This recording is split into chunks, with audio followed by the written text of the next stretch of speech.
A great welcome, dear guests of the spiritual channel on YouTube with Gnosis and EB. And welcome to the second sequence of this series of videos. It is titled 002 Causality. And that is our topic here to be treated. So we start right away with it. What the term causality says, this should be known, nowadays almost everyone. But again, to the elucidation, causality means better understandably simply causation.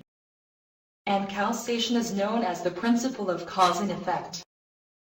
Precisely for this reason, it is called the principle of causality. Because every effect is preceded by a cause, and in turn every cause has an effect. In this way a so-called causal chain arises in the temporal succession of the events. So it follows always one from the other. And so is every cause and effect of a previous cause. Conversely, every effect is the cause of a subsequent effect. Then also eventually the question emerges of the beginning and ending of such a causal chain. And so I ask you this now, EB.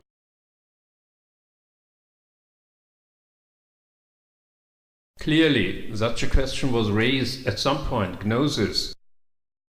Causality is ultimately in human history one of the most important issues at all. Associated with causality are the age-old questions: where we come from, who we are, and where we are going. And then it goes on with such questions as, why is not everything nothing? Or why is there an existence at all?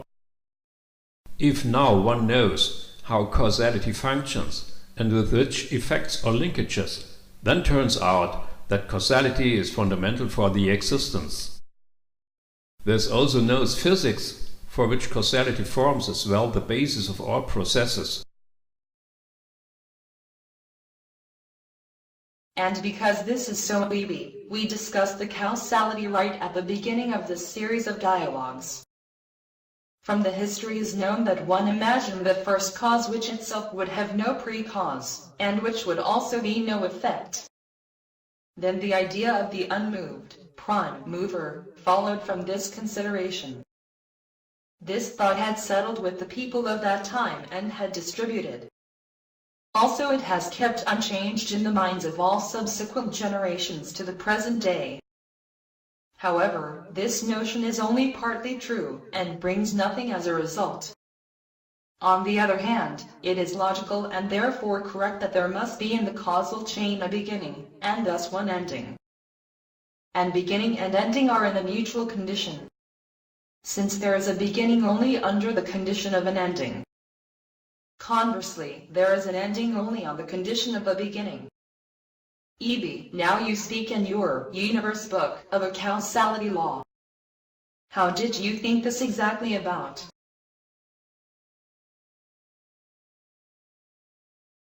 Well, it's clear the causality law is not the principle of causality. So we cannot mix up both with each other. The principle of causality is already known from the antiquity. It has determined up to now the thinking of the people. And it is limited to the mere sequence of cause and effect. On the contrary, the farther-leading causality law is new in its exact formulation. Thus, although paraphrases of the Bible are known, however, without the exact detection of a logical principle, no causality law could be detected in these descriptions. Now, this has changed with my researches. They have led to the discovery of the causality law. In my book I demonstrate what is the causality law and how it works. Shortened like a formula, this causality law says that the final effect has to produce the first cause. This fact defines the causality law. And it is a law of nature that always applies and cannot be undermined. Well, why is this so?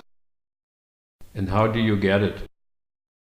The law arises from the compelling fact that causality must be closed.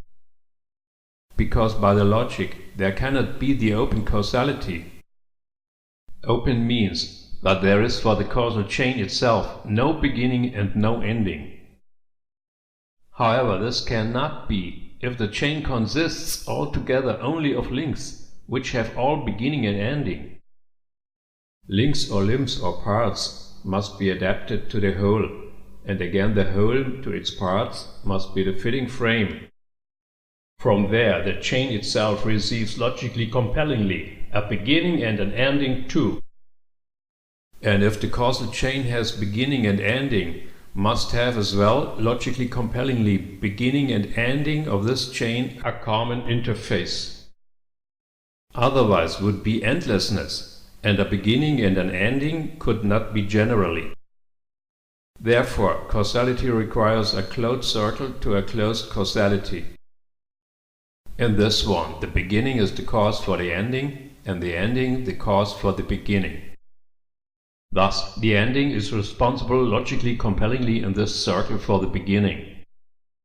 So you get the law of nature, which concerns the causality, and it is named accordingly the causality law. Wow, Evie. That had previously been recognized by nobody, is really very strange. But also again not, if one considers that one must penetrate for it deeply into the subject matter, or into the causality. You have done this evidently, Evie, and so you have come to your realization.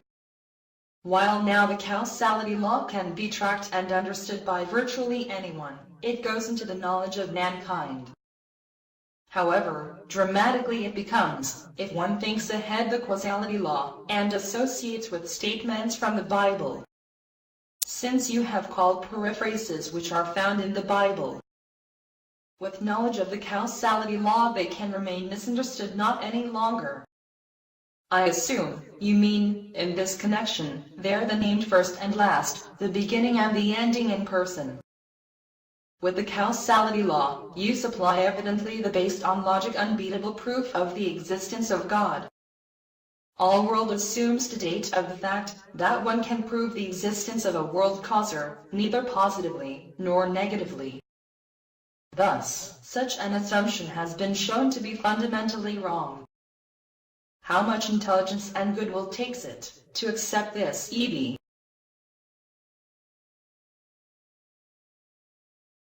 A great but tricky question, Gnosis. I assume that at first to it hardly somebody will be ready. And for many reasons. The most important reason would be probably nothing more must be believed in the case of world authorship or world causation, if it is covered by natural law or causality law. And that is dramatic for the world with its variety of organizations. Because the scientists and clerics break their respective speculative potential away. This doesn't make us any friends. But finally nobody will be able to avoid the logic. For all scientific disciplines, including mathematics, are based on logic. So sooner or later the sanity must prevail.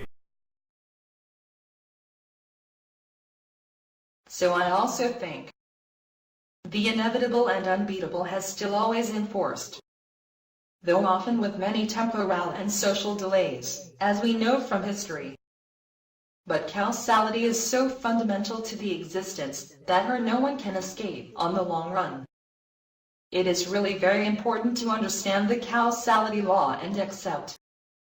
Then you can turn to all other what concerns the universe and its system. Intelligent people will quickly detect that the system of the universe must be directly related to the causality law. It targets legally to the universe, how it has to develop, so that the ending of the causal chain can cause its beginning. Well, this is called goal-directedness, as it is known in astronomy for the universe. Then the end of the causal chain must be as well logically the end of the world evolution. And vice versa, the beginning of the causal chain, the start of this world evolution. This leads to the question, who or what should perform that specifically? Some from the public will already know it now or anticipate. But with it we come at the end of our dialogue from universe and system. And so we say goodbye from the 002 causality sequence. We would be very pleased if the video series would find your favor. Okay. Then up to next sequence. It remains to us faithful and recommend us.